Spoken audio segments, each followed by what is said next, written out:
عمرے پہ گئے اور فارغ، عمرے پہ گئے فارغ، عمرے کے علاوہ جائیں تو کدھر جائیں؟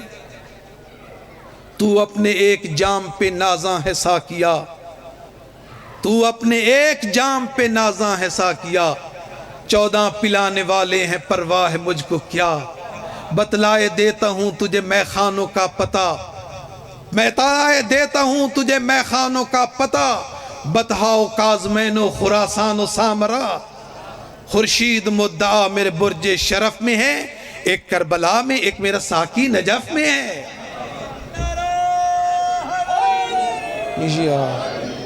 تو اپنے ایک پہ فخر کرتا ہے اور بس تو کہتا ہے حسبنا کتاب اللہ، مجھے کتاب خدا بس کافی ہے، لیکن بھول گئے رسول اللہ کا یہ فرمان کہ مثل اہل بیتی کمثل سفینۃ نوح، اگر نجات چاہتے ہو اس دنیا اور آخرت میں تو میرے اہل بیت کی مثال کشتی نوح کی مثال ہے۔ اہل بیت نبوت جیسے رہبر و پیشوا، آقا کیا مقام و منزلت، کیا اس کا اجر و صلہ؟ فرمایا اگر پتھر بھی محبت کرے گا تو وہ بھی قیامت کے دن وہی ہوگا جہاں اہل بیت رسول ہوں، اتنا مقام۔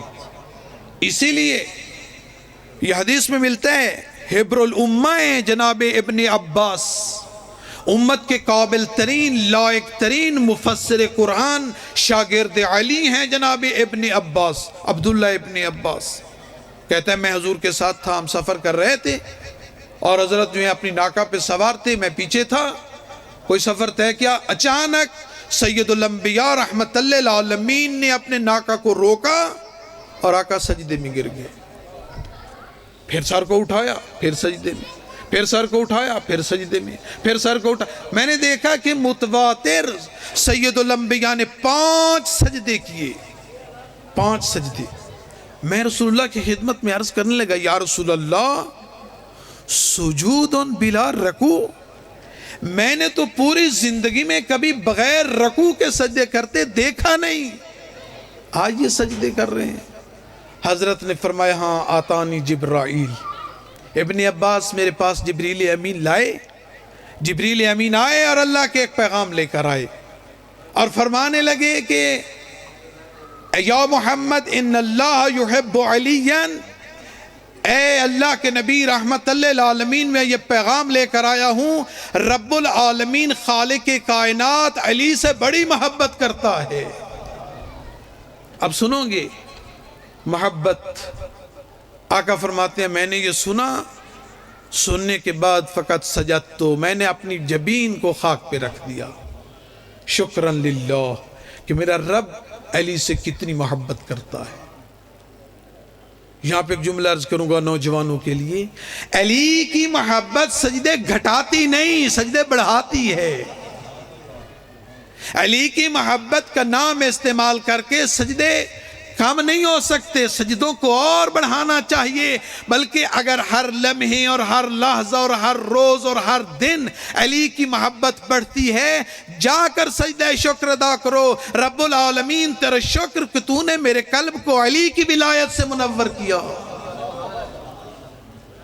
فرفعت راسی، میں نے سر کو اٹھایا، جبریل امین کھڑے ہیں اور پھر فرمانے لگے یا رسول اللہ ان اللہ یحب فاطمہ، اللہ تو فاطمہ سے بھی محبت کرتا ہے، فاطمہ سے بھی محبت۔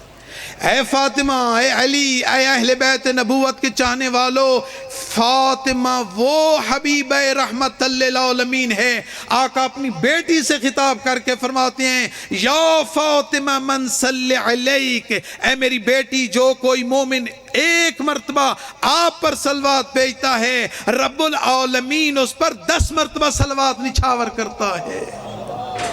وغفر اللہ لہ، اللہ اس کے گناہ کو بھی معاف کر دیتا ہے۔ قلب میں فاطمہ کی محبت ہے جو کھینچ کے لے آئی، یہ فاطمہ کے سبتکین کی محبت ہے جو لے کر آئی، یہ فاطمہ کے شہزادوں کی محبت ہے جو لے کر آئی۔ اور یقیناً جو چیز ہمیں تھکنے نہیں دیتی وہ یہی محبت ہے، محبت اہل بیت۔ لیکن ایک جملہ یہاں پہ عرض کروں، میں نہیں چاہتا کہ بات کو لمبا کروں، بہت ساری گفتگو ہے۔ آقا یہی سومن الحجج فرما رہے ہیں، آقا فرما رہے ہیں اپنے چاہنے والوں سے، لا تدعون العمل الصالح والاجتہاد فی العبادہ اتقالا علی حب آل محمد۔ اے ہمارے چاہنے والوں، ہماری محبت کو بہانہ بنا کر نیکیاں نہ چھوڑ دو۔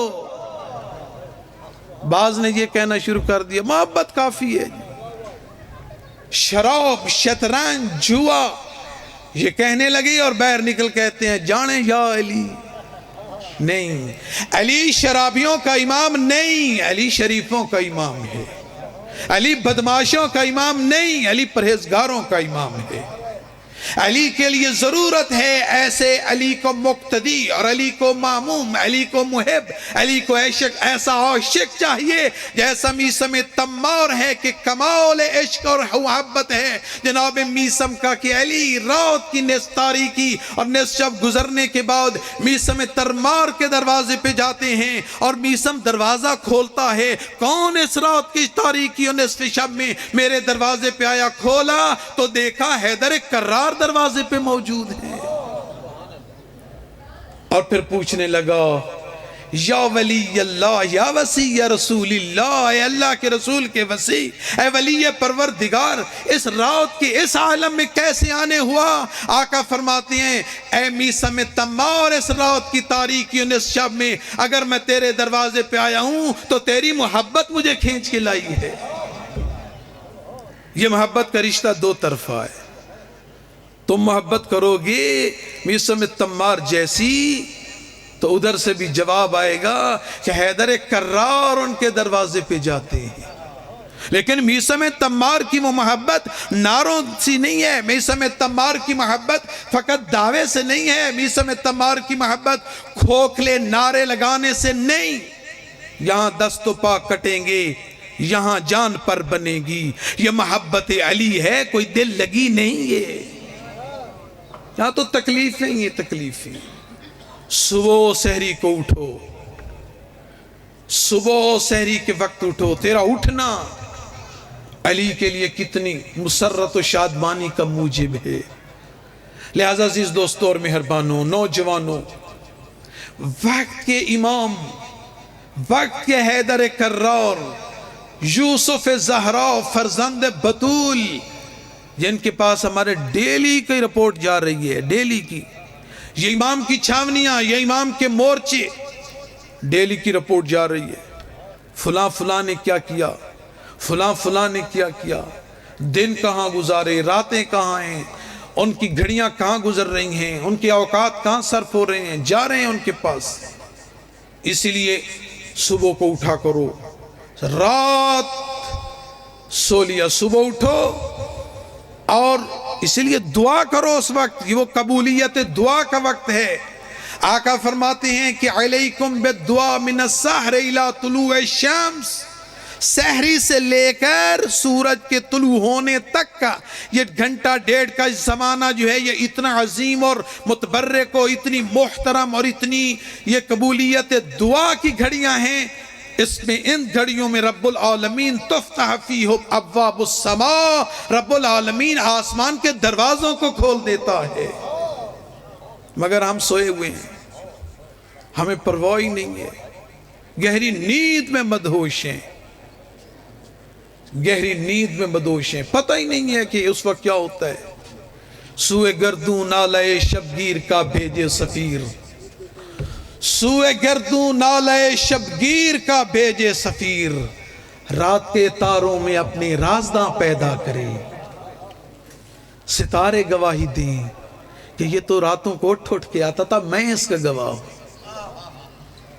رات کے تاروں میں اپنی رازداں پیدا کرے، عطار ہو، رومی ہو، رازی ہو، غزالی ہو، کچھ ہاتھ نہیں آتا بے آہ سحرگاہی۔ رات کے وہ نالے۔ بس عزیز دوستو، وقت ختم ہو گیا، یہ گھڑی ہے، اس میں تقضی فیہا الحوائج العظام، بڑی بڑی دعائیں، حاجتیں تمہاری مستجاب ہوتی ہیں، دعائیں پوری ہوتی ہیں۔ ان گھڑیوں کو ان لحظات کو غنیمت جان.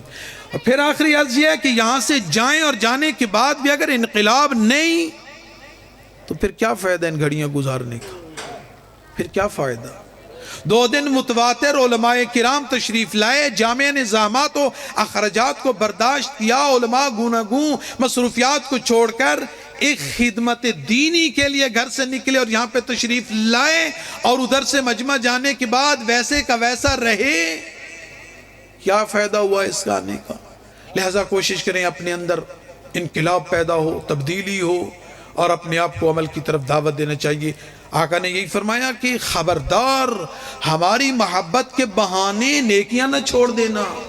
دوسروں کو بھی خطاب کر کے کہا خبردار اپنی عبادتوں پہ فخر کرتے ہوئے، اپنی عبادتوں پہ گھمنڈ کرتے ہوئے محبت اہل بیت نہ چھوڑ دینا.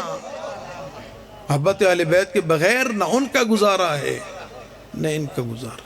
وآخر دعوانا الحمدللہ رب العالمین.